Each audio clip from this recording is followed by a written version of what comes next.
Salirapun Firmastaka Panasira Mama Cobian lain lama ku sebelah ceker ijot taras kami iya kami lokal.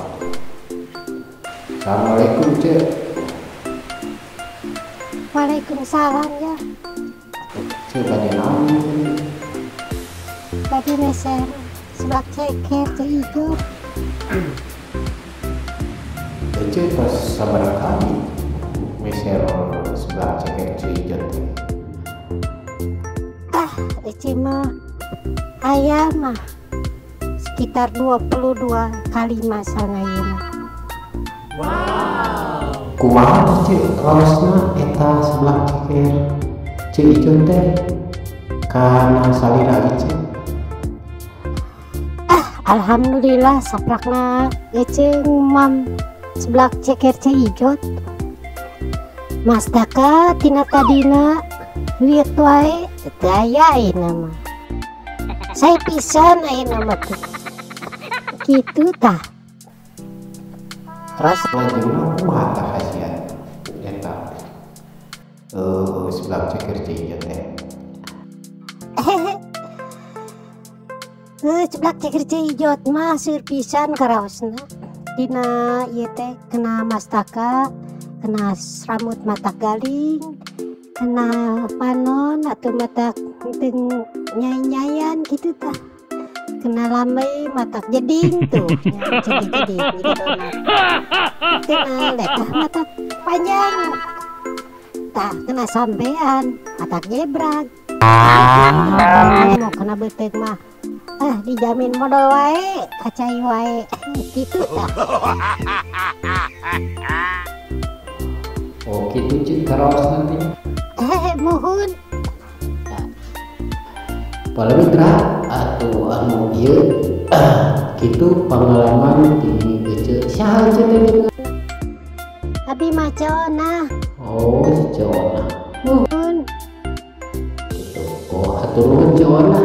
mangga. Mangga urang dagukeun deui kumaha katerangan ti Bapak anu medokap ieu. Assalamualaikum Pak. Waalaikumsalam Jang. Bade ka mana Bapak? Iya bade meser sebelah ceker ijot. Nah kalau siapa ieu teh sekarang? Iya keur awewe Jang. Duh sirahna hina karasa lieur. Wow. Beteungna kekerebekan nah kitu teh Jang. Oh gitu Pak.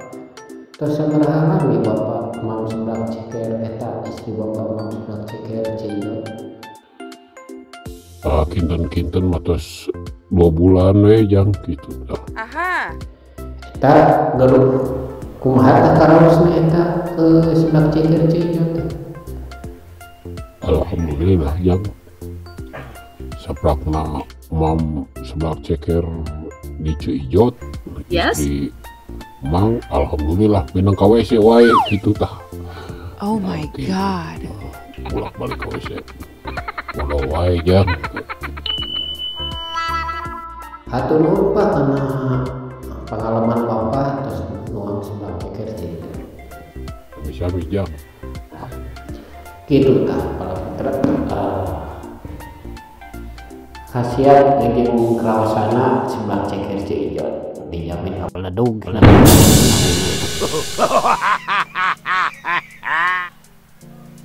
Lupa ayeuna iklan teh sebelah ceker ledug kena sirahin. Aduh ampun.